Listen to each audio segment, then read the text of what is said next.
আমি বাংলাদেশের দালালি করি রে ভাই। তো খালেদ মহিউদ্দিন যখন বলে যে এই মির্জা আব্বাস, আপনাদের হাসিনার পতনে, স্বৈর শাসকের পতনে আপনাদের তো কোনো ভূমিকা নাই, আপনারা তো তাদের সহকর্মী ছিলেন, আপনারা তো হাসিনাকে অ্যাসিস্ট করেছেন 17 বছর ক্ষমতায় থাকার জন্য, তাইলে ডক্টর মোহাম্মদ ইউনূসের নেতৃত্বাধীন অন্তর্বর্তীকালীন সরকারের সংস্কারকে আপনি কেন মেনে নেবেন না? খালেদ মহিউদ্দিন এই কথা বলল। পিনাকি ভট্টাচার্য প্যারিস থেকে এটা নিয়ে কথা বলল। আমি এটা নিয়ে কন্টিনিউয়াসলি কথা বলছি। যখন আমরা এগুলো নিয়ে কথা বলছি তখন মির্জা আব্বাস আর টিকে থাকতে পারে নাই। তখন সে প্রেস কনফারেন্সে এই কথা, এক ভদ্রলোক যিনি, আমি নাম নিচ্ছি না তবে আপনি বুঝে নিয়েন, যিনি দরবেশের সালমান রহমানের টাকা খেয়ে মোটা হয়েছেন, স্বাস্থ্য ভালো করেছেন, চেহারা সুন্দর করেছেন, লম্বা লম্বা কথা বলেন বাইরে থেকে। খুব দুর্ভাগ্যজনকভাবে উনি আমার সম্বন্ধে কালকে বাজে কথা বলেছেন। তো বলতে থাকুক, আমি বলেছি না কুচু খুঁতে শুকর পড়েছে, আমি শুকরের পর যেয়ে ধরি ওনাদেরকে। তো আরেকজন আছে ফ্রান্সে, খুব আরেকজন আছে একজন ওখানে, কি এটা একটা নাম, ওটা হলো কি বলে এটাকে, একটা না না না একটা একটা একটা জারজ মিল্টন আছে, জারজ মিল্টন, সরি কথা আমি বলে দিলাম, আমার অবস্থা থেকে এটা বলা ঠিক হয়নি বোধ হয়, তবুও আমি বলছি জারজ মিল্টন বকা দিয়েছে আমাকে, সেটাকে সমর্থন করেছে পিনাকি। অর্থাৎ জারজ মিল্টন যে ভাষা আমাকে বকা দিয়েছে পিনাকি সমর্থন করেছে। আমি বলতে চাই যে ওরা সবাই একই বংশের, একই গোত্রের সন্তান। কোনো ভদ্রলোককে এভাবে গালি দিতে পারে না। আমি ঢাকার মানুষ, আমি ইচ্ছে করলে ওরা যে ভাষা গালি দেয় তার চেয়ে জঘন্য ভাষা গালি দিতে পারি, কিন্তু আমার বাপ মা, আমার পরিবার এটা আমাকে শেখায় নাই। ওরা যেটা বলছে এবং বলেছে এটা ওদের পরিবার থেকে শেখানো, ওরা ওই পরিবার থেকে করে আসছে, শুকুরের জাত। খালেদ মহিউদ্দিন কি বিনা কাজে পয়সা দিয়েছে? কিন্তু খালেদ মহিউদ্দিন কি তোমার মতো চাঁদাবাজি করে, জমি দখল করে, সায়দাবাদে সালাউদ্দিন এমপির সব গুন্ডা পান্ডাদের তারাইয়া ওই পরিবহন বাণিজ্যে প্রতিদিন 1 থেকে 1.5 কোটি টাকা কামাইয়া তো শরীর মোটা করে না রে শুয়োরের বাচ্চা, এই হারামজাদার বাচ্চা? তুই একবারও রেসপন্ড করিস নাই, তুই কত জমি, রেলের জমি বিক্রি করছিস, তুই একবারও বলিস নাই পরিবহনে তুই কত টাকা দুর্নীতি করতেছিস, তুই একবারও বলিস নাই রেলওয়ে টেন্ডারবাজিতে তোর বউরে কতবার বিক্রি করছিস। তোর এখন খালেদ মহিউদ্দিনের চেহারা দেখে তোর হিংসা লাগে? হ্যাঁ শুয়োরের বাচ্চা, খালেদ মহিউদ্দিনরে বলবো বোতলে ভরে তোর জন্য 1 বোতল যেন পেশাব পাঠিয়ে দেয়, তুই খালেদ মহিউদ্দিনের মুখ খা। তো দর্শকবৃন্দ,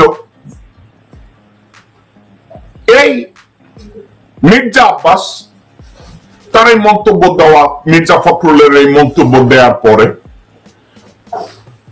প্যারিস থেকে ওই যে ভদ্রলোক যাকে তাকে খালেদ মহিউদ্দিনকে আমাদেরকে শুয়োর বানাইছে, মির্জা ফখরুলের মতো লোকজনরা সত্যিকার অর্থে যদি নীতিবান হয়, সত্যিকার অর্থে যদি সচ্চরিত্রবান হয়, সত্যিকার অর্থে যদি দেশপ্রেমিক হয়, পিনাকি ভট্টাচার্য, খালেদ মহিউদ্দিন অথবা জেকব মিল্টনরা তাদেরকে তো বিশ্বাস ছেলে বলবে না। আমরা তাদেরকে সালাম দেব, আমরা তাদেরকে ইজ্জত করব, আমরা তাদেরকে আহ্বান করব। এখন তারা করবে পতিতা বৃত্তি, আর তারা চিন্তা করে পতিতাকে দেখলে আমরা বলবো আসসালামু আলাইকুম। No way, no fucking way. আপনাদের একটা কথা মনে আছে, হাসিনা শেখ বলেছিল তার কোন পিয়ন 400 কোটি টাকার মালিক না ড্রাইভার, খেয়াল আছে দর্শকবৃন্দ? আপনারা কি জানেন মির্জা আব্বাসের যে পিএস না এপিএস সোহেল কয়শো কোটি টাকার মালিক? আপনারা কি জানেন দর্শকবৃন্দ? আপনারা কি জানেন যে তার ভাগ্নে কালু কত হাজার কোটি টাকার মালিক আপনারা কি জানেন? আপনারা কি জানেন তাদের দৈনন্দিন জীবনযাত্রায় প্রতিদিনের তাদের খরচ কত?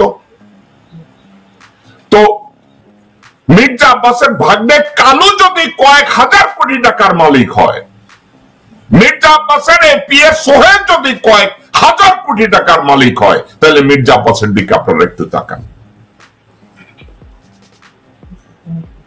তো আমি যখন এগুলো নিয়ে কথা বলতে গেলাম, আমি যখন মির্জা আব্বাসের বিভিন্ন ইস্যু নিয়ে আমি কথা বললাম, তখন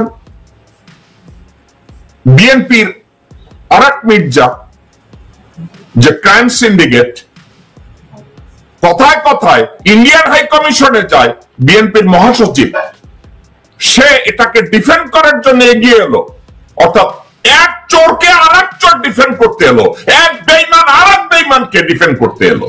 এবং আমি আশ্চর্য হয়ে গেলাম, প্রথম গালিগালাজ শুরু করলো তারা আমাকে, তারপরে তারা শুরু করলো আমাদের সেক্রেটারি জেনারেল মির্জা ফখরুল সাহেবকে, তারপর তারেক রহমান সাহেবকে, আমাদের অ্যাক্টিং চেয়ারম্যান, এমনকি তার পরিবার সম্পর্কেও তারা কথাবার্তা বলা শুরু করেছে। মির্জা আব্বাস প্রথম, আমি খালেদ মহিউদ্দিনকে দিয়ে শুরু করি। আপনি বলেছেন সালমান রহমানের টাকা খেয়ে একটু শরীর মোটা করেছে, তরতাজা করেছে, দেখতে সুন্দর হয়েছে। খালেদ মহিউদ্দিন সবসময় আপনার চেয়ে দেখতে সুন্দর। খালেদ মহিউদ্দিন যে মুহূর্তে যোগ্যতা অর্জন করে বিসিএস পরীক্ষা দিয়েছে এবং তারপরে লেখাপড়া করে যোগ্যতা ভিত্তিক বিচারে চাকরি পেয়েছিল, ম্যাজিস্ট্রেটের চাকরি, তো দেখতে তখন থেকেই ভালো ছিল। ওর পিছনে মেয়েরা এমনি লেগে থাকতো, ওর চেহারা সুন্দরের দরকার ছিল না। এখন একটা মানুষ যখন তার পেশা পরিবর্তন করে, সে চিন্তা করেছে মিডিয়া সে ভালো করবে, কথাবার্তা সে ভালো বলে। সে সালমান রহমানের মতো একজন পিশাচ তাকে টার্গেট করেছে, ওই পিশাচ ইন্ডিপেন্ডেন্টে তাকে টেনে এনেছে, তাকে প্রডিউস করেছে, তার টাকা খেয়েছে। এখন সালমান রহমান কোথাকার কোন আলা হযরত, মির্জা ফখরুল সৃজনশীলতার রাজনীতি করে, তার ভাই ফয়সাল আমিনকে দিয়ে ডিসি কে পোস্টিং করায়, আওয়ামী লীগের নেতা কর্মীদের বর্ডার পার করায়, 10 কোটি 20 কোটি 50 কোটি 100 কোটি টাকার বিনিময়ে আওয়ামী লীগের লোকজনদের দুর্নীতির টাকা তার বাড়িতে হেফাজত করে। তো মির্জা আব্বাসকে উনি ডিফেন্ড করতে আসলেন, মির্জা আব্বাসকে উনি যথাযোগ্যভাবে ডিফেন্ড করলেন, কিন্তু একটা কাজ করেন নাই। আমি কেন মির্জা আব্বাসকে গালি দিয়েছি, কি প্রসঙ্গে দিয়েছি, এই সাবজেক্টটা কোনো মাথা ঘামান নাই। আমি যখন এই ধরনের মির্জা আব্বাস সম্পর্কে কথাবার্তা বলি, নিউ ইয়র্কে বাংলাদেশের পরিচিত মুখ খালেদ মহিউদ্দিন নামের এক সাংবাদিক, যাকে কিছুদিন আগে আমি গালিগালাজও করেছি, এই খালেদ মহিউদ্দিন মির্জা আব্বাসের একটা কথাকে কোট করেছে। মির্জা আব্বাস বলেছে, আমরা এই অন্তর্বর্তীকালীন সরকারের কোন সংস্কার, কোন রিফর্ম আমরা মেনে নেব না। আমরা ক্ষমতায় যাওয়ার সাথে সাথে সমগ্র রিফর্ম আমরা ক্যান্সেল করে দেব। এখন কথা হচ্ছে, গত 53 বছরে বাংলাদেশের কোন রাজনৈতিক দল কোন প্রকার রিফর্ম করতে পারে নাই। বিএনপি 2 বার বা 3 বার সরকার গঠনের পরেও কোন প্রকার রিফর্ম করতে পারে নাই। কিভাবে রিফর্ম করবে, যেখানে মির্জা ফখরুল, মির্জা আব্বাস, আমির খসরু মাহমুদ, ইকবাল টুকু, সামা ওবায়েদ, রুমিন ফারহানা, আমানুল্লাহ আমান, এসব সালাউদ্দিন, এদের মতো রক্তচোষা মির্জাফর যখন তাদের মধ্যে থাকে, তো যখন এই ধরনের আলাপ আলোচনা হয়, এই আলোচনার মধ্যে খালেদ মহিউদ্দিন মির্জা আব্বাসকে নিয়ে একটা কথা বলেছে। খালেদ মহিউদ্দিন এই বিষয় নিয়ে কথা বলল। আমি খালেদ মহিউদ্দিনকে অন্য একটা বিষয়ে গালিগালাজ করেছি, কিন্তু যেই বিষয়ে এখানে কথা বলেছে আমি তার এই বিষয়টাকে সাপোর্ট করি। আমি তো বাংলাদেশের দালাল, আপনাদের মনে আছে তো? আমি বলেছি আমি কাকে পছন্দ করি আর না করি তাতে কিচ্ছু আসে যায় না, বাংলাদেশের পক্ষে যারা কথা বলবে আমি তার পক্ষে আছি। এগুলো কি জাস্ট আমার মুখের কথা? বাংলাদেশ রেলওয়েতে আপনারা যোগাযোগ করুন, বাংলাদেশ রেলওয়ের কাগজপত্র ঘাটুন, কমলাপুর, শাহজাহানপুর এসব জায়গায় আপনারা চেক করেন। আপনারা যদি যান, এই যে আজকের আমি এখন আপনাদের সামনে কথা বলছি, আপনি কি জানেন রেলওয়ের ওখানে সবচেয়ে মির্জা আব্বাস কাকে দিয়ে বাংলাদেশ রেলওয়ের জমি দখল এবং টেন্ডারবাজি কন্ট্রোল করে? আপনারা কি জানেন? আব্বাসের এক ভাগ্নে আছে, তার নাম কালু। আপনারা কালুর কাছে যান, আপনারা খুঁজে দেখেন। বাংলাদেশ ল এনফোর্সমেন্টের দৃষ্টি আকর্ষণ করে আমি বলবো, আপনারা বাংলাদেশ রেলওয়ে যত টেন্ডারবাজি হয় সেখানে মির্জা আব্বাসের নিজের ভাগ্নে নাম কালু, সে ওখানকার গডফাদার। মিনিমি মির্জা আব্বাসের তত্ত্বাবধানে তার আপন ভাগ্নে ওখানে টেন্ডারবাজি করে। এবং বিআইডব্লিউটিএ, এডুকেশন এবং রোডস এসব জায়গার চাঁদাবাজি, টেন্ডারবাজি হয় মির্জা আব্বাসের এপিএস, মির্জা আব্বাসের এপিএস বা পিএস, ওর আবার এপিএস এবং পিএস আছে, তার নাম সোহেল। তার এপিএস সোহেলের মাধ্যমে হাজার হাজার কোটি টাকার লেনদেন হয়। হাসিনার প্রত্যেকটা কর্মকাণ্ডে সহায়তা করার জন্য সে তার স্ত্রীকে বেগম জিয়ার পাশাপাশি কাছাকাছি পৌঁছে দিয়েছে।